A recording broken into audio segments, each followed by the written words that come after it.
এই দৃশ্যটি মাওনা চৌরাস্তার। তো শ্রীপুর রোডে হাইটা গেলাম, একটু সামনে দেখি সিজারল্যান্ডস পার্লার। তো ভাবলাম যে মেয়েদের পার্লারও কি আছে কিনা। তো ভাই ভাই সিটি শপিং মলে নিচতলায় ভিডিও করলাম, কইরা তারপর সোজা হাইটা গেলাম সিজারল্যান্ডসের উদ্দেশ্যে। হাইটা গিয়া 2 তলায় উঠলাম, দিয়ে একটা সামনে গ্লাস। তো এর ডাইনে চইলা আবার 3 তলার উইটা গেলাম।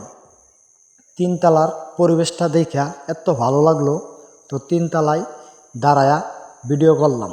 ভিডিও করার পর ভাবলাম যে ওটা তো সামনের পরিবেশ, তো ভিতরে কি আরও কিছু আছে। তো ভাবলাম ভাইবা ভিতরে ঢুকলাম, দেখি ছেলেদের পার্লার। তো পার্লারটা কেমন দেখতে, এত আনন্দ লাগছে যে আমার মন ভরে যা। আবার ওটার ভিতরেও মেয়েদের জন্য পার্লার আছে, যারা